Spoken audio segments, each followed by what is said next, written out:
Well, that's the biggie. That's me. I'm a storyteller. You didn't engage, you didn't progress. Hello, Toastmasters and aspiring communicators. Welcome to the very first episode of the District 96 podcast. I am your host, Ray Miller, and I couldn't be more excited to kick off this series with an incredible guest who knows the ins and outs of the Toastmasters Pathways Program. Today, we're diving into the changes and evolution of the Pathways Program with Maureen McBeath. She's a dedicated Toastmaster, curriculum developer, and a passionate advocate of digital transformation in education. I am here today with Maureen McBeath, DTM with District 96 for episode 1 of the District 96 podcast. Hi, Maureen. How are you today? I'm very well, thank you. Are you ready to get into this first episode of the District 96 podcast today? Excited to. I'm glad you are. I'm looking forward to this. I've got a few questions prepared. I haven't provided you answers or these questions in advance. It's just really conversational. And the questions I've written are not a script, although I will kind of look at them as we go ahead just to keep us on track. Maureen, are you ready for my first question? Fire away. Maureen McBeath, what is the best sandwich? Best sandwich? Yeah. Well, if I was going to talk about food, I like a corned beef sandwich. But if we're going to talk about Toastmasters, it's a great way to evaluate. Interesting, very interesting answer. You know, I've asked that question at the beginning of every podcast I've done so far. And sometimes it becomes a recipe and sometimes it becomes a process. But it's always interesting to hear the different approaches that people have to these questions.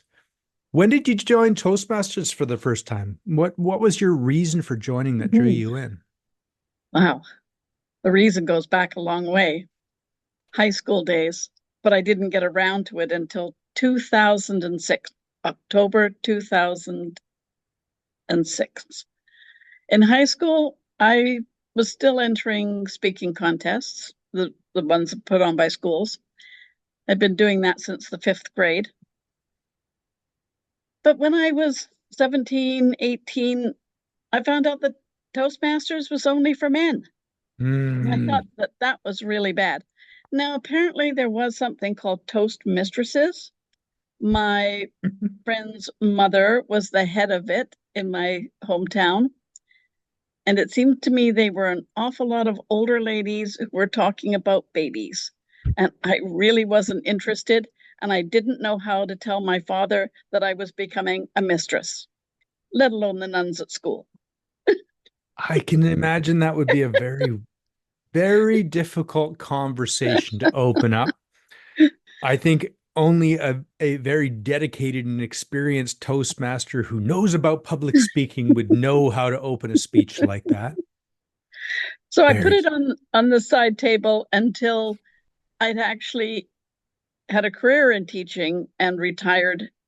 And I saw a notice in the paper in Seychelles, my home community now, saying there was a Toastmasters club. And I went along. And by the second week, I was signed up. 18 years later. 18 years later. 18 years later. I'm just doing easy math in my head because October 2006 would be next month. And this is coming up on my 11th anniversary since I joined Toastmasters. So I followed along a little bit later, but also perhaps a little bit earlier in my process. But we're not here necessarily to talk about me.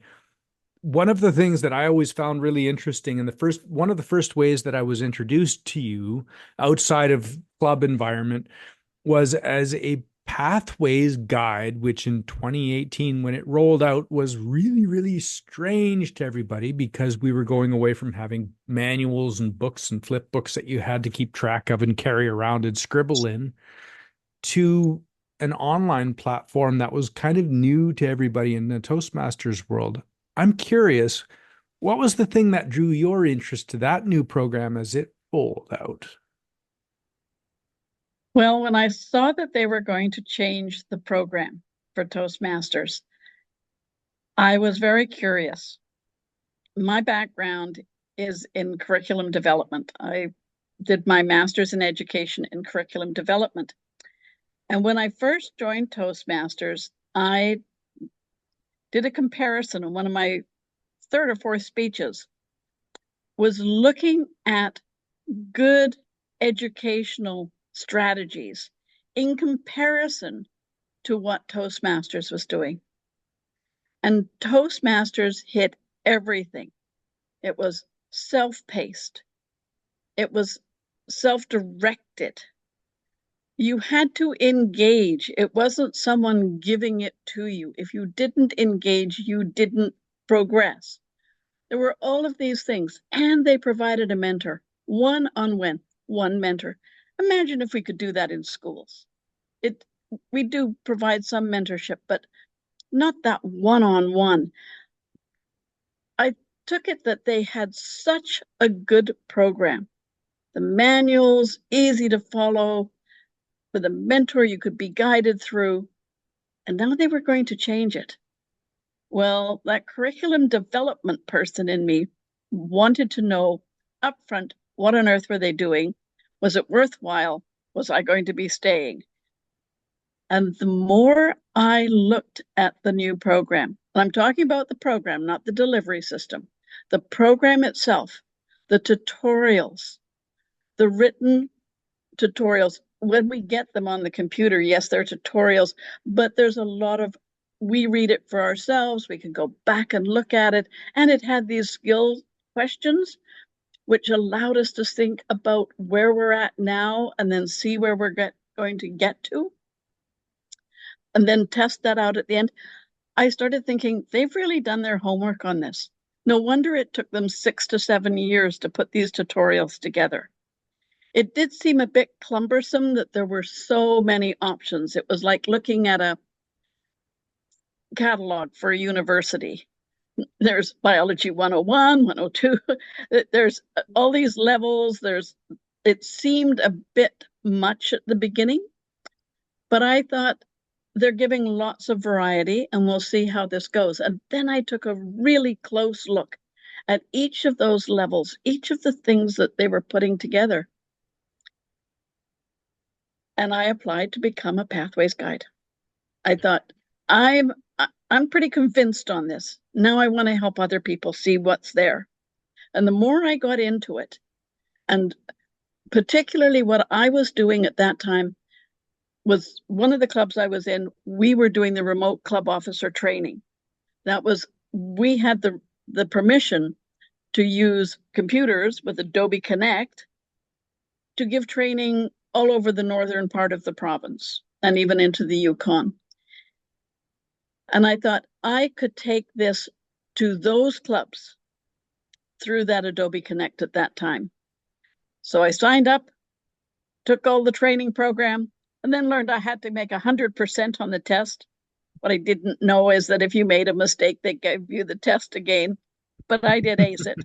And got on, I think there were 18 of us for the whole province of BC at that time, and got into the program and was able to go in either to a club individually or a group, because we were on Zoom, and give them what this new Pathways program was all about. There was certainly some resistance at the beginning when I was bringing up these changes, and some clubs just wanted to stay with what they had. And I said, well, we're going to be rolling it out over time. You'll get a chance to see it. But that's why I got into it. I wanted to see what they were doing. The delivery system, as they know, was not really meeting expectations. And that's where we're moving in the next little while. Yeah. Well, that was a long answer with a lot of really, really great information. And I would say not really a story question, but I'm thinking you probably agree it has been worth going digital rather than having to keep track of all of the manuals. Absolutely. Can you just imagine having to have a warehouse, because they were now putting out all of that information, not just the CC and the CL, but all the advanced manuals, all the better speaker series and club series, all of these things in numerous languages. And then the leadership handbook, and sending out 7 to every club around the world. At 1,360,000 members and 16,000 clubs, and they're having to store and have this in numerous languages and send them out. I think our fees must have just gone to postage and Probably. I shipping mean, fees. I think I remember having the manuals, and that's definitely not something that we're to talk about, but I know I carried them around for months and months and years, and they just got all folded up and all trashed and beaten. And then, of course, because all of the evaluation forms were in the manuals, they were filled with my chicken scratch and the chicken scratch of whatever the evaluators were putting into the manuals, which was okay for keeping it all in one place, provided I didn't spill a cup of coffee on it. So there is all of that. Now, is there this is a side quest question. Is there a particular project or elective in the Pathways program, Basecamp program, that you really, really enjoy doing? There's a few. I just love the electives. The Pick electives one. is okay. Well, just so it's like electives are where they took all the good stuff out of the old program and the advanced manuals, and they put the storytelling in there.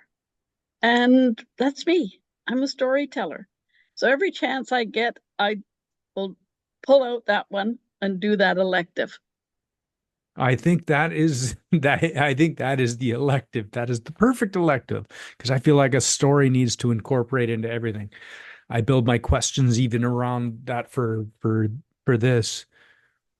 Now, the current system, the Basecamp system that we have right now, Toastmasters is going through a process of refreshing the program, which means they're going to be moving the program to a new delivery platform. We talked about an acronym or something like that, an LMS, because learning management system. Am I saying I that believe right? that's what it stands for. Yes. Yeah. It's a So new system. So they're moving away from, I think the old one was Cornerstone, and they're moving to a new system that will blend the two together.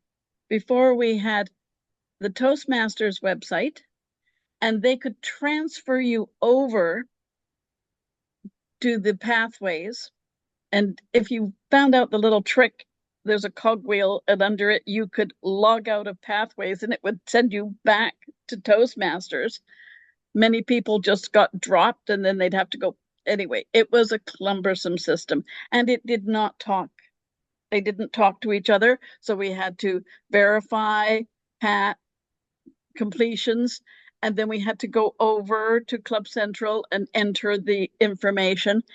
That apparently, when we get back online, the end of October or somewhere this fall, that is supposed to be seamless. It's going to be all in one, and we will only have to register those verifications once. I'm looking forward to that. That's actually my guest question, which was going to come up later. But our district director gave me a question for you. Jim Heron said, "How will the new pathways make the life of the base camp manager less complicated?" Well, that's the biggie. That one will just be, I haven't seen it yet. So I am just taking from the information they have rolled out to us so far. What I understand is that because the system, one, they're going to, let us start at the beginning. They're going to reduce this to 6 paths. If somebody is already on a path that's not continuing, they will still get their old path and they will work in it in the system that we've had. So there's no changes happening. The new paths will come out with new tutorials that are going to be changed.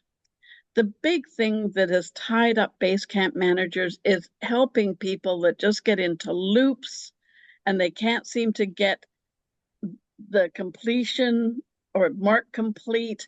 And then they have to go back in and look at those skills assessment things beginning and after. and it's usually that one of those has been missed or there's a little hiccup somewhere, that's going to be eliminated. The skills assessment is going to be changed into some other form in the tutorials. The tutorials, a number of them are being updated with newer information. That was one of the real reasons for going digital, is that they can update. And we've already had some updates, which level 1 has been updated. Now there'll be some other updates as they go along. I don't know what they are yet because I haven't seen the program. I'm going to get to see it the same as everybody else this time. So, yeah. So the thing is that because it's not a dual system and it's all in one, and those things that were causing the problems we're told will be removed, this should make the base camp manager's job much easier to learn and perform. I think I can clip that as a soundbite, and I think people will like to hear that as well. When, just for the sake of the recording, because we're going to turn this out as quick as we can, what is the date that the existing program is supposed to be going offline while they make the change? Everybody needs to be aware that base camp is not going to be available to any of us for a period of 2 to 3 weeks for sure. October 9th is the shutdown. October 25th is the hoped resumption, or the back online to us. But they have to give it some time. They've been test running it in some places. They have been doing their background work. We're set for October 9th. What I want to tell everyone, if you are working on a project, go to that page in the tutorial where it gives you your evaluation. There should be a place there to print that particular tutorial. You don't have to print out the 26 pages, just download it to your computer so you have it and can work with it. And be sure to download that evaluation form. Then you have it ready. If you give a speech in the next 1 to 2 months, you've had that information to look at and work with. If you're a brand new member, download the icebreaker so that you have it to work on as you go along. In fact, the VPEs should probably download that icebreaker in case they get a member coming in during that time, that they don't have to say, oh, we can't get you started for 3 weeks. No. Have an icebreaker tutorial downloaded and that evaluation form and send them out. I would imagine that information is still going to be on the home page or the education page of Toastmasters. Toastmasters website right now, you don't even have to log in. You can go to their website, just click on education, and it will come up, and there's a whole lot of stuff on pathways, and you can look at the paths, and you can actually go and have a look at the first project. It's right on there. So any of that can be done before October the 9th. Then we're hoping that their timeline is right and everything is going to go well.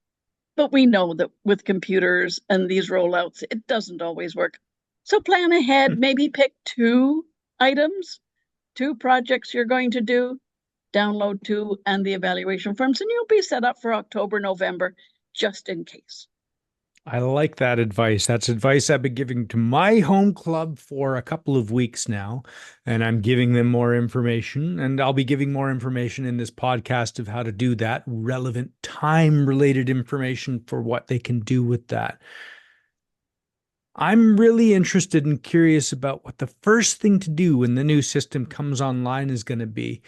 I know I'm going to log in and be poking around at it. Are you going to be what are you going to be doing as soon as it goes live again?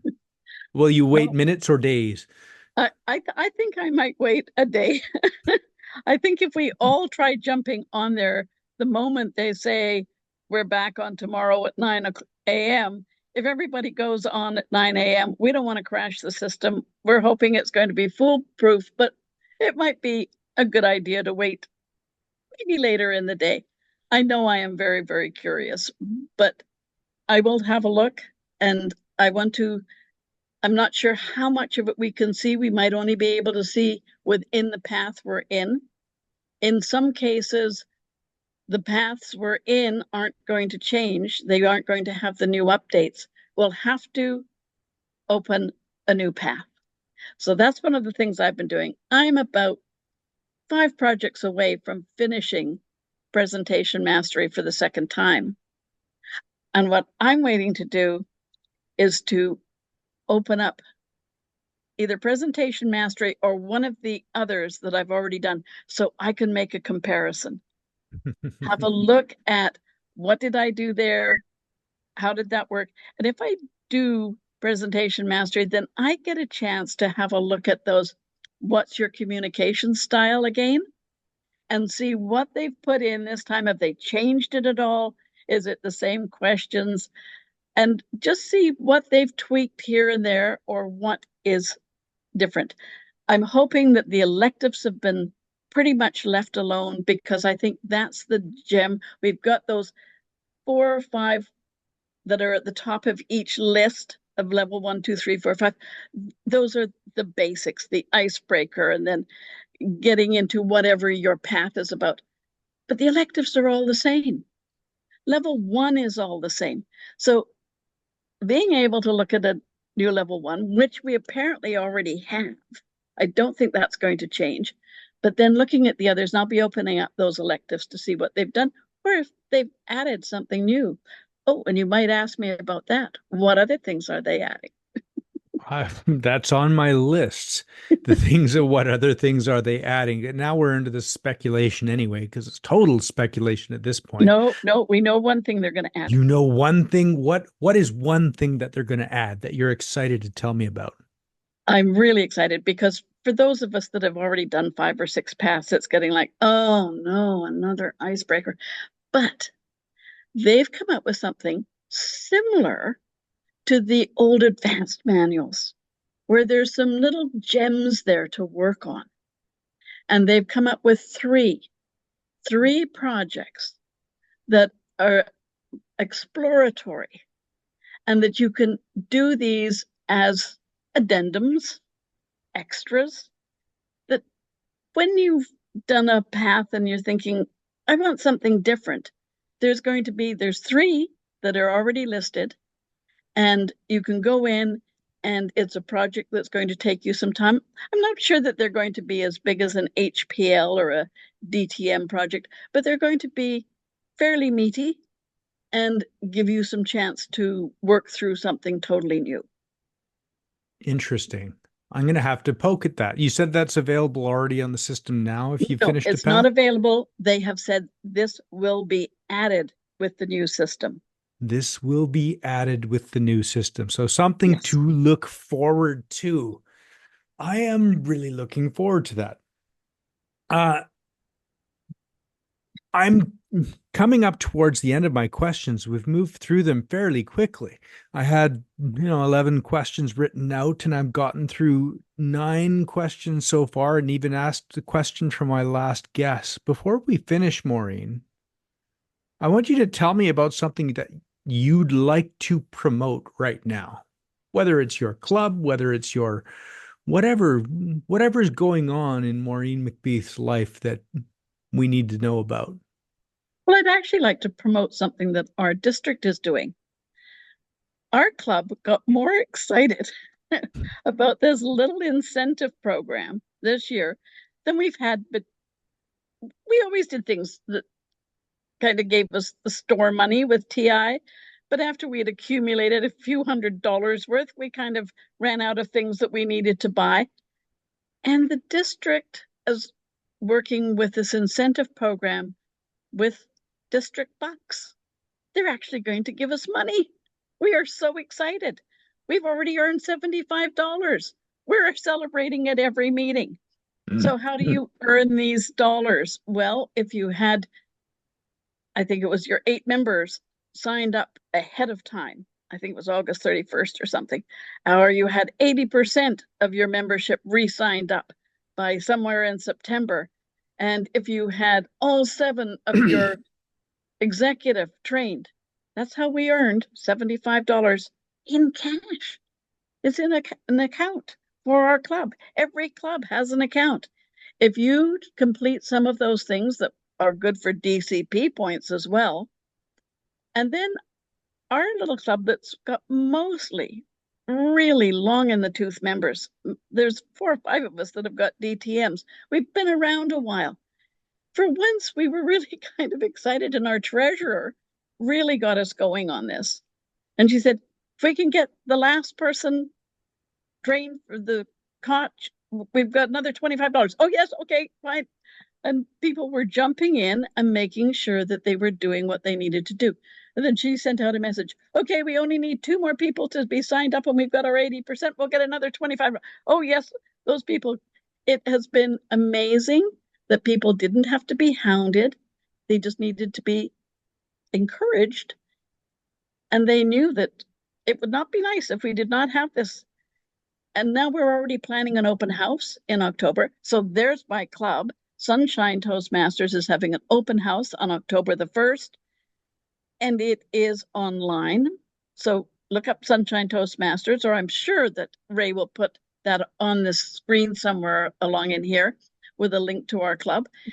And then we can have you come as a guest.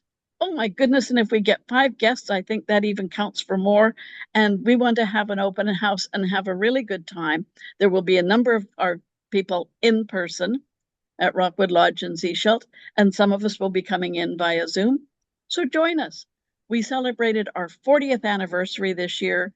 We're a small club of about 12 members right now. We'd love to have some more. We have a good time. We have people joining us from Toronto and Burnaby and Bender Harbor here on the coast. And so we're a fun little group, and we'd love to have guests for our open house on October 1st. That's a Tuesday evening. We run from 7 to 8. We'll probably go a little longer that evening. We're making sure that we're having some really fun speakers and evaluators and a good table topic session run by moi.